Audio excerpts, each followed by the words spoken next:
El año es 85 a.C. Roma y Mitrídates VI del Ponto han firmado la paz, pero no es más que un alto el fuego. En Asia Menor, el resentimiento crece, las heridas siguen abiertas, y un general romano busca la excusa perfecta para volver a la guerra. Esta es la historia de cómo una tregua frágil llevó a la batalla del río Halis y al regreso de la guerra entre Oriente y Occidente.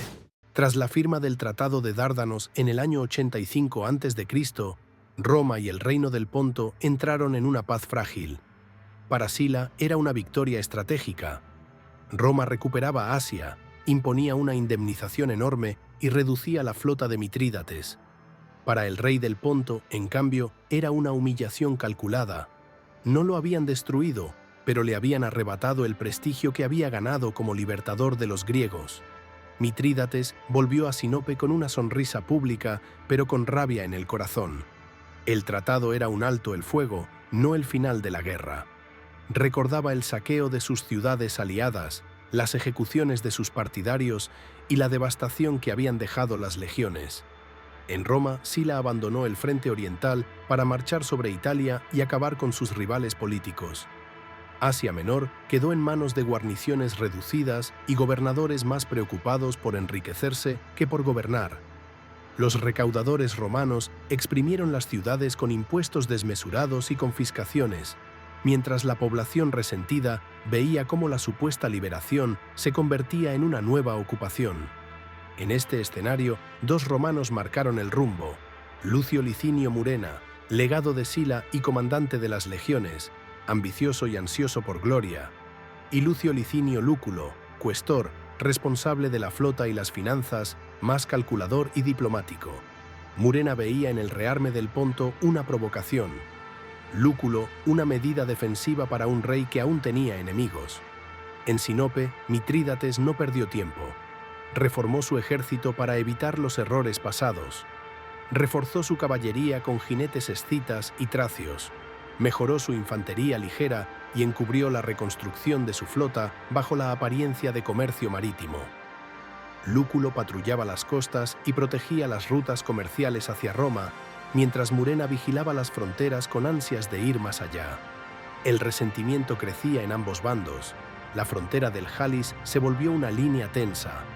En las ciudades circulaban rumores de ofensivas, conspiraciones y alianzas. Y en el otoño del año 83, las decisiones empezaron a inclinar la balanza. Mitrídates reforzaba sus posiciones. Murena, impaciente, buscaba un pretexto. La chispa que encendería de nuevo la guerra estaba a punto de saltar. Mitrídates sabía que la paz de Dárdanos no era más que una pausa en la guerra. Le daba algo que necesitaba con urgencia: tiempo. Tiempo para recomponer un reino golpeado, para aprender de los errores y para preparar el momento en que volvería a desafiar a Roma. En la región, el otro poder importante era Ariobarzanes de Capadocia. Su posición era frágil. Luchas internas por el trono, rivalidades familiares y facciones enfrentadas lo debilitaban cada día. Para un hombre como Mitrídates, esas fisuras eran oportunidades. Pronto envió destacamentos a la frontera norte de Capadocia, probando la respuesta de un vecino que no podía permitirse un enfrentamiento abierto. La guerra anterior había costado al Ponto más de 150.000 hombres. No podía repetir el desastre. Por eso su ejército sufrió una transformación. La imponente pero rígida falange helenística cedió paso a una fuerza más ágil. Arqueros capaces de castigar a distancia, hostigadores ligeros para aprovechar el terreno y caballería pesada acorazada, apoyada por jinetes escitas y tracios expertos en ataques rápidos y retiradas fulminantes. La idea era simple: evitar el choque frontal contra las legiones y desgastarlas antes de que pudieran imponer su disciplina. Pero mientras fortalecía su ejército, Mitrídates también enfrentaba tormentas dentro de su propia casa. Sospechaba de la lealtad de uno de sus hijos y lo mandó ejecutar. La desconfianza alcanzó también a su círculo militar. Su general más veterano, Arquelao, había comandado las tropas en Queronea y Orcómeno, donde las pérdidas fueron enormes. El rey lo apartó del mando y la relación se rompió. Arquelao, resentido y temiendo por su vida, no esperó a que llegara la orden de ejecución. Desertó y se presentó ante el romano Lucio Licinio Murena. Allí, convertido en informante, entregó a su nuevo comandante un relato alarmante. Mitrídates, afirmaba, preparaba un ataque inminente con un ejército más grande y mejor armado que nunca. Era una exageración, quizá una mentira, pero era justo lo que Murena necesitaba para actuar. Murena, ambicioso y con sed de laureles, no pidió permiso al Senado ni a Sila. Movilizó sus legiones y cruzó la frontera sur del Ponto. Su objetivo no era conquistar, sino golpear rápido y enriquecerse. Las villas fueron saqueadas, los almacenes de grano vaciados, los puestos de vigilancia destruidos. El botín, abundante, regresaba en caravanas hacia Capadocia, y cada golpe minaba la autoridad del rey póntico en sus propias tierras. En Sinope, Mitrídates recibió los informes y ordenó prudencia. No atacaría aún. Observaba los movimientos romanos, midiendo sus fuerzas y esperando el momento justo para responder. Ese momento llegaría pronto, y el escenario sería el mismo río que desde hacía siglos marcaba la frontera natural entre sus mundos, el Halis. La incursión de Murena en el Ponto había sido rápida y lucrativa, pero no impune. Mitrídates comprendió que no podía dejar sin respuesta el saqueo de sus tierras. Durante semanas movilizó sus tropas y concentró su ejército en torno a la frontera natural que lo separaba de Roma, el río Halis. Esta vez no delegaría el mando en otros. Él mismo dirigiría la defensa. El ejército póntico había cambiado. En lugar de la rígida falange que en el pasado había chocado frontalmente con las legiones, ahora desplegaba un centro de infantería más ligera y flexible, respaldada por arqueros en segunda línea. Los flancos, el verdadero filo de su estrategia, los ocupaban sus jinetes. Caballería pesada acorazada de la nobleza póntica y de mercenarios escitas, junto a caballería ligera entrenada para hostigar y desorientar al enemigo. Murena, confiado por sus éxitos iniciales, decidió cruzar el Halis con dos cuerpos de ejército. El principal, formado por legiones veteranas, lo haría por el vado central, más ancho y estable. El segundo, compuesto de auxiliares galos y capadocios, cruzaría río abajo para intentar envolver el flanco derecho póntico. Mitrídates esperó. Dejó que las primeras cohortes romanas entraran en el agua, ralentizadas por la corriente y bajo el fuego constante de arqueros y honderos apostados en posiciones elevadas. Cuando las formaciones empezaron a desordenarse, dio la orden. Su caballería pesada cargó cuesta abajo contra las unidades que ya alcanzaban la orilla, empujándolas hacia atrás y sembrando el caos. En el sur, la caballería ligera interceptó a los auxiliares, bloqueando su avance. El campo de batalla se volvió un laberinto de pequeños combates. Legionarios luchando por mantener la formación, jinetes que golpeaban y se retiraban, proyectiles que caían sin descanso. Murena intentó estabilizar la situación formando testudo parcial, protegiendo a sus hombres mientras cruzaban, pero la presión de los flancos y la amenaza de un cierre desde el centro póntico le obligaron a ordenar la retirada.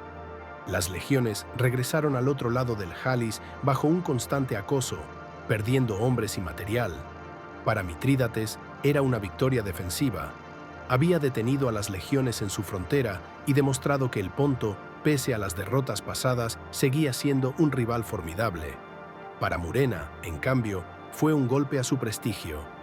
El Senado y Sila verían pronto que su campaña improvisada estaba poniendo en riesgo la paz y su propio mando. La guerra no había estallado oficialmente, pero en las aguas del Halis la paz ya estaba rota. Derrotado en el Halis, Murena comprendió que su campaña había llegado a un punto muerto. Las bajas, la pérdida de material y el desánimo de sus hombres hacían imposible una nueva ofensiva inmediata. El invierno se cernía sobre Asia Menor y el río, ahora engrosado por las lluvias, se convertía en un muro líquido imposible de cruzar sin exponerse a otro desastre. Ordenó la retirada hacia Capadocia.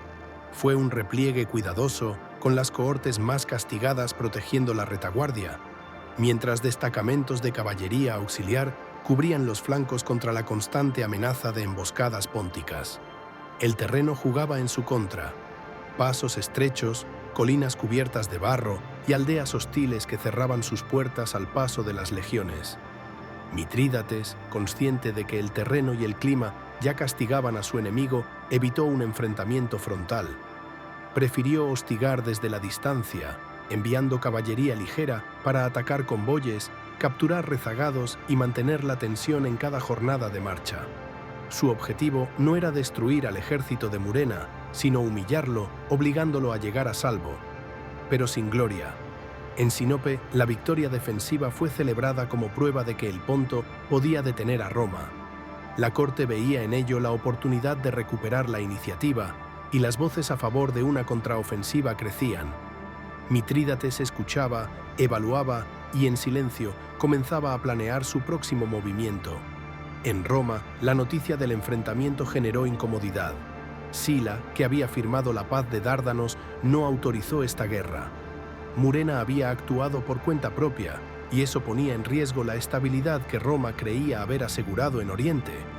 La orden fue clara: cesar las hostilidades y retirarse. Murena acató, pero el daño estaba hecho. Su reputación quedaba marcada, y el prestigio de Mitrídates crecía entre sus aliados. Sin embargo, el rey del Ponto sabía que esta paz era tan frágil como la anterior. Roma no lo había olvidado, y él tampoco olvidaba a Roma. Al otro lado del mar, en Hispania, un nombre comenzaba a llegar hasta sus oídos: Sertorio, un general rebelde que desafiaba al Senado, reunía tropas y tejía alianzas. Para Mitrídates, aquel hombre podría ser la llave para abrir un nuevo frente contra Roma. La Segunda Guerra Mitridática había terminado sin un vencedor absoluto, pero el tablero ya se estaba preparando para el siguiente asalto, y esta vez el rey no esperaría a que Roma diera el primer paso. Roma cree que ha apagado el incendio, pero en Sinope, Mitrídates ya busca aliados para devolver el golpe, y su mirada se dirige a un rebelde en Hispania llamado Sertorio. En el próximo capítulo, una alianza improbable llevará la guerra a un nuevo nivel. Suscríbete y activa las notificaciones para no perderte cómo el rey del Ponto y el último gran general rebelde de Roma se preparan para desafiar al Senado.